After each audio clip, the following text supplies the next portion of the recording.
주요 관심사 중 하나, 바로 외모가 아닐까 싶습니다. 특히 작은 얼굴과 V라인을 선호하는 분들이라면 양악수술에 대해서도 들어보셨을 텐데요. 우리에게 미용수술로 더 익숙한 양악수술, 과연 예뻐지기 위한 수술일 뿐일까요? 오늘 토닥에서는 구강아간면외과 고승호 선생님과 양악수술에 대해 자세히 알아봅니다. 선생님 안녕하세요.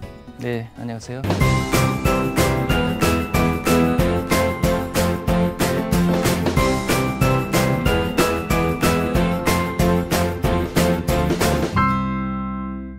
토닥에서도 처음 다룰 만큼 생소한데 구강아간면 외과 전문의 이렇게 본인 소개를 하면 많은 분들이 그게 무슨 과예요? 이렇게 되묻지 않나요, 혹시? 네, 맞습니다. 구강아간면외과 이름이 참 어렵죠. 네. 쉽게 설명하자면 구강아간면 부위를 다루는 과로 여기서 구강은 입 안, 아간면은 턱과 얼굴을 가리키는 한자어입니다. 즉 입과 턱 그리고 얼굴 부위의 외과적 치료를 전문으로 하는 치과 영역의 한 분야입니다. 입과 턱 그리고 얼굴 부위의 외과적 치료라고 하면 주로 어떤 것들이 있나요? 대표적으로 사랑니 발치가 있겠고요. 또 임플란트 같은 소수술에서부터 사고로 인한 턱, 얼굴 부위 외상, 그리고 오늘 얘기할 턱 교정 수술, 그리고 구강암이나 악골 종양 같은 종양 수술, 수술 후 재건 수술, 또 선천적 질환인 구승 9개월 수술도 있고요. 그 외에도 턱관절 치료, 보톡스나 필러 같은 시술 등 입 안과 턱, 얼굴에 생기는 다양한 질환을 포괄적으로 다루고 있습니다. 이렇게 설명을 해주시니까 저도 왜 예전에 사랑니 뽑을 때 관련 전공하신 분께 가서 아주 깔끔하고 아프지 않게 뽑았던 그런 기억이 나는데요. 정말 다양한 질환을 다루네요. 그중에서도 오늘 이야기 나눌 주제는 바로 양악수술인데요. 혹시 이 수술 집도한 지는 얼마나 되셨나요? 네, 저는 1987년부터 양악수술을 배우기 시작했고요. 1997년부터 본격적으로 집도를 시작했습니다. 그럼 양악수술을 배우기 시작한 시기부터 따지면 30년이 훌쩍 넘으셨네요. 사실 저는 비교적 최근에 하기 시작한 수술인 줄 알고 질문을 드려봤는데요. 지금도 양악수술은 난이도가 높고 또 복잡한 수술에 속하는 걸로 알고 있거든요. 또 막 큰맘 먹고 수술해야 된다 이런 얘기도 있고요. 예전에는 더 그랬을 것 같아요. 우리나라 턱 교정 수술은 1950년도에 처음 시작했습니다.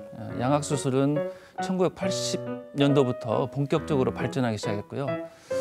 돌이켜보면 과거의 양악수술은 거의 하루 종일 했던 것 같습니다. 그때와 비교하면 지금은 치료액도 정교해지고 수술 시간도 무척 짧아졌고요. 무엇보다 부작용이 많이 줄었죠. 특히 최근 10여 년 사이에 획기적인 발전이 있었습니다. 그럼에도 불구하고 양악수술은 여전히 턱 교정 수술 중에서도 가장 난이도가 높은 복잡한 수술에 해당되고 경우에 따라서는 심각한 후유증도 생길 수 있습니다. 네, 환자에게도 의사에게도 쉽지 않은 수술인 건 분명해 보이는데요. 그럼 이제 본격적으로 양악수술에 대해서 알아보도록 하겠습니다. 먼저 양악수술이 무엇인지 설명 부탁드릴게요. 네, 양악수술은 턱 교정 수술의 한 종류입니다. 윗턱과 아래턱을 동시에 잘라서 분리한 다음 계획된 위치로 옮기는 수술인데요. 이 용어가 의학적으로 과거부터 널리 쓰였던 용어는 아닙니다. 최근에 턱 교정 수술이 대중화되면서 자연스럽게 쓰이기 시작한 건데요.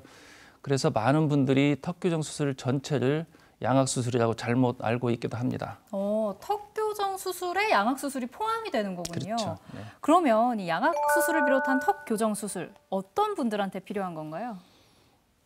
턱 교정 수술은 쉽게 말하면 얼굴 기형의 한 부분이라고 할 수 있는 구강아간면 기형을 수술로 치료하여 개선해 주는 건데요.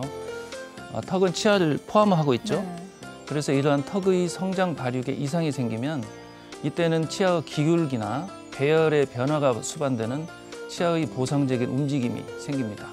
결국 치아의 맞물림이 비정상적으로 되는 부정교합이 생기게 되는 거죠. 이러한 부정교합을 동반한 얼굴 기형을 정확하게는 구강아간면 기형 또는 구강아간면 변형증이라고 부르는데 이 부정교합 때문에 치료 계획이 굉장히 복잡하게 됩니다. 그래서 이런 분들에게 턱 교정 수술이 필요하게 됩니다. 부정교합을 동반한 얼굴 기형, 그러니까 구강아간면 기형 중에 우리가 흔히 알고 있는 사례들이 있을까요? 네, 혹시 주걱턱이라는 말 들어보셨나요? 네. 이 턱이 앞으로 많이 나와 있는 거잖아요, 아래턱이. 네, 맞습니다. 전문 용어로는 하악골 전돌증이라고 하는데요. 우리나라에서 가장 많이 볼 수 있는 아주 대표적인 유형입니다. 이와는 반대로 화학골 후퇴증도 있을 수 있고 수직적인 성장 장애를 보이는 장안모 또는 웃을 때 잇몸이 심하게 노출되는 거미 스마일이나 위아래 앞니가 맞물리지 않는 개교합증도 있습니다. 그리고 최근에는 얼굴 좌우가 틀어지는 안모 비대증도 많이 볼 수 있고요. 윗턱 또는 아래턱 이 모두 돌출되어 있는 돌출입 등 여러 가지 유형이 복합적으로 발생되는 경우가 많이 있습니다. 그러면 이 양악수술이나 턱 교정 수술을 결정하는 중요한 이유는 뭘까요? 단순히 외모의 불만만은 아닐 것 같고 다른 외적인 이유들도 충분히 있겠죠? 네, 물론입니다. 많은 사람들이 양악수술을 외모 개선을 위한 미용 수술로만 잘못 알고 있는 경우가 많거든요. 턱 교정 수술이 필요한 안면 기형의 치료에는 두 가지 측면을 반드시 생각해야 되겠습니다. 바로 기능적인 부분과 미용적인 부분입니다. 기능적인 부분을 먼저 생각해 보면 부정교합이 있으면 음식물을 끊거나 씹는데 문제가 생기게 되겠죠. 이로 인해서 만성 소화장애가 생기는 분들이 상당히 많고요. 또 이러한 부정교합은 턱관절 장애도 유발시킬 수 있는데 이로 인한 턱관절 통증, 두통 또는 목 통증 등의 문제가 생길 수 있고 또는 정확한 발음을 하는데 어려움을 겪을 수도 있습니다. 이러한 기능적 문제를 해결하는 게 턱 교정 수술의 가장 기본적인 목표가 되겠습니다. 그러면 미용적인 부분에는 어떤 것들이 있을까요? 미용적인 부분은 얼굴뼈의 변형이 심하게 되면 외모에 자신감을 잃게 되겠죠. 네. 그래서 대인관계에 어려움을 겪거나 심지어는 우울증을 보이는 환자도 적지 않은데요. 이런 경우에는 양악수술을 통해서 외모가 개선됨으로써 심리적 안정감과 자신감까지 얻는 경우를 볼 수 있습니다. 네, 단순히 외모의 변화를 넘어서 이 기능적인 부분의 향상으로 삶의 질을 높일 수 있는 수술이 바로 양악수술을 비롯한 턱 교정 수술인데요. 오늘 양악수술과 관련해서 많은 분들이 평소에 궁금했던 점들을 보내주셨거든요. 같이 살펴보면서 선생님의 속 시원한 답변 들어보도록 하겠습니다. 네, 첫 번째 궁금증입니다. 부정교합이 있으면 무조건 수술을 해야 하나요? 아니요, 꼭 그렇지는 않습니다. 부정교합 중에서도 턱뼈의 성장 발육 이상 때문에 생기는 부정교합인 경우에 대부분 수술이 필요하지만요. 골격적인 문제가 아닌 치아의 위치 문제 때문에 생기는 부정교합은 대개 치과 교정 치료만으로 해결이 충분히 가능하겠습니다. 그러면 부정교합의 경중을 먼저 따져봐야겠네요. 그렇죠. 네. 그럼 두 번째 궁금증입니다. 치아가 건강하려면 턱 건강에도 신경을 써야 한다고 들었습니다. 치아와 턱이 큰 연관이 있나요? 물론입니다. 많은 분들이 건강한 치아를 위해서 치아 관리에 신경을 쓰고 있는데요. 치아는 턱뼈에 심어져 있잖아요. 그렇죠. 네. 그래서 턱뼈에는 치아에서 원인이 된 여러 가지 질병도 생길 수 있고요. 예를 들면 턱뼈에 생기는 낭종이나 종양이 그런 것들입니다. 그런데 더 문제는 이들은 보통 증상이 없이 성장하기 때문에 주기적인 관찰과 검진이 필요하겠습니다. 또 턱에 문제가 생기면 씹거나 말하는 기능적인 부분과 턱관절에도 문제가 발생될 수 있기 때문에 늘 신경을 써야 되겠습니다. 그런데 선생님 말씀 듣다 보니까요. 저는 평소에 이렇게 턱을 많이 괴거든요. 이것도 안 좋은 습관인가요? 사실 저도 항상 하고 있는 안 좋은 습관 중에 하나인데요. 이거는 좋지 않은 생활 습관입니다. 네. 턱을 괴는 습관은 턱의 불균형으로 인한 안모 변형도 일어날 수 있고 부정교합이나 치아 마모도 가져올 수 있습니다. 또 턱을 지속적으로 괴고 있으면 턱 근육에 압력을 가하게 되고 이때 생기는 근육의 긴장 때문에 턱관절 또는 목, 머리의 근육에까지 부담을 줄 수 있으니 자제하는 게 좋겠습니다. 그렇군요. 다음 궁금증입니다. 양악수술을 해야 하는데 위험한 수술이라고 해서 걱정이 됩니다. 이 수술 중에 문제가 발생하거나 후유증이 남으면 어떡하죠? 라고 보내주셨는데요. 네, 앞서 얘기한 것처럼 특히 양악수술은 턱 교정 수술 중에서도 가장 난이도 높은 대수술이죠. 그래서 경우에 따라서는 심각한 후유증도 생길 수 있습니다. 따라서 양악수술에 대한 전문적인 지식을 가지고 있으면서 충분한 경험을 갖춘 그런 병원에서를 찾는 게 가장 중요하고요. 구강암면외과 의사나 교정과 의사, 마취과 의사가 항상 상주하고 있는 병원, 그리고 영상 장비나 수술 장비 등이 충분히 확보된 병원, 무엇보다도 응급 상황에 빠르게 대처할 수 있는 병원에서 수술을 받는 것이 가장 좋겠습니다. 네, 수술을 앞두고 누구나 걱정이 들겠지만 특히 큰 수술이다 보니까 수술 중에 문제가 생길까, 또 후유증은 없을까 우려되는 게 너무 당연한 것 같아요. 구체적으로 어떤 문제들이 있을 수 있나요? 가장 흔히 볼 수 있는 게 이제 신경 손상입니다. 그래서 대표적으로 문제가 되는 게 감각 신경 마비인데요. 보통 입술에 감각 이상이 생기게 되겠습니다. 대부분 1년 이내에 회복되지만 간혹가다 영구적으로 남는 경우도 있습니다. 또 가끔 안면신경 마비도 볼 수 있는데 이때는 자연스러운 얼굴 표정을 짓는 게 어려워지게 되겠습니다. 다음으로는 원상태로 돌아가려는 회귀 현상 때문에 생기는 재발도 흔히 볼 수 있습니다.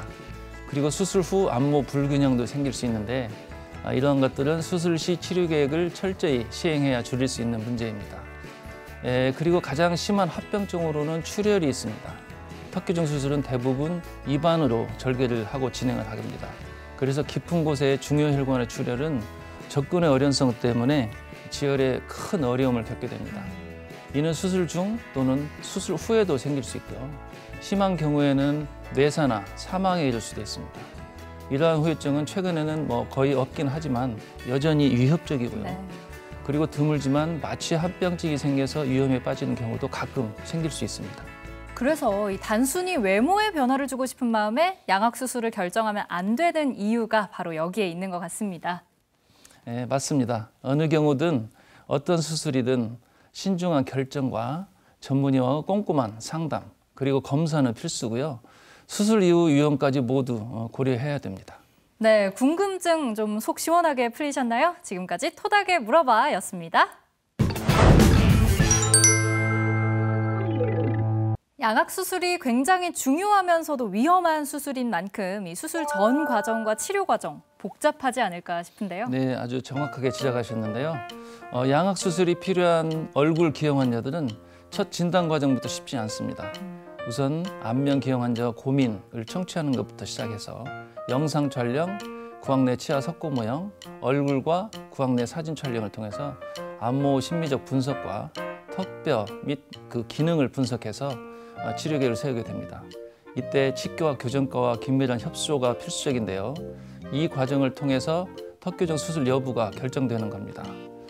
교정 치료만으로는 개선이 불가능한 심한 얼굴 또는 턱뼈의 성장 문제를 안고 있는 경우에 턱교정 수술을 결정하게 되겠습니다. 그럼 그러고 나서 바로 수술에 들어가는 건가요? 아니고요. 양악 수술이 결정된 환자 경우에도 수술에 적합하게 치아의 배율을 바꿔주는 수술 전 교정을 먼저 해야 되겠습니다. 이 기간만 해도 보통 짧게는 6개월에서 한 1년 반 정도 소요된다고 합니다. 수술을 위해서 교정을 한다는 것도 조금 새롭습니다. 그리고 또 담당 환자분들과 정말 오랜 기간 만나게 되실 것 같은데요. 그 다음은요? 네, 수술 전 교정이 마무리되면 수술을 준비해야 되겠죠. 네. 수술 전에 환자의 턱뼈 모형을 미리 만들어서 3차원 모형상에서 가상 수술을 시행하고 그에 맞는 장치물을 미리 만들어 놓고 거기에 맞추어서 수술을 진행하게 됩니다. 그리고 아까 말씀드렸듯이 수술은 입안으로 접근해서 진행하게 되겠습니다. 그럼 수술 후에 회복 과정도 만만치 않을 것 같은데요. 네, 그렇습니다. 수술이 끝난 후 약 2주 정도는 입안에 장치물을 넣고 입을 벌릴 수 없게 하는 악관 고정을 시행하게 되겠습니다. 또 얼굴의 부종도 생기기 때문에 회복 기간 초기에는 상당히 불편함이 따를 수밖에 없는 거죠. 그리고 보통 붓기는 이틀 정도 지속된 후 빠지기 시작하고요. 그리고 수술 시간은 양악 수술인 경우 3시간에서 5시간 정도, 그리고 입원 기간은 병원에 따라 다르지만 한 5일 정도로 잡으면 될 것 같습니다. 네, 준비 과정에서부터 수술 그리고 회복에 이르기까지 많은 신경을 써야 하는 만큼 선생님께서도 환자들을 남다른 마음으로 대할 수밖에 없을 것 같아요. 양악 수술에 관심을 갖고 있는 시청자분들 지금 보고 계실 텐데 마지막으로 당부 말씀해 주시죠. 양악 수술은 턱뼈 기능을 회복하는 것뿐만 아니라 얼굴의 외모가 아름다워지는 수술 중에 또 하나이기도 합니다. 그런데 우리 얼굴은 그냥 가만히 있는 조각품과 같은 것이 아니죠. 울고 웃고 화내고 하는 모든 내면의 희노애락의 얼굴로 우러나오는 것입니다. 그래서 단순히 외모 아름다움에만 집중하는 것보다는 내면의 아름다움을 같이 가꾸어야 그 표정에서 나오는 진정한 아름다움을 가질 수 있지 않을까 이렇게 생각합니다. 네, 나이가 들수록 자신의 얼굴에 책임을 져야 한다고 하죠. 외과적인 수술로 불편함은 해소할 수 있지만 표정, 행동, 또 내면의 아름다움과 같은 좋은 인상은 누가 만들어줄 수 없는 부분이니까요. 스스로 잘 가꿔 나가야 할 것 같습니다. 오늘 고승호 선생님과 함께 양악 수술에 대해 살펴봤는데요. 자세한 설명 고맙습니다.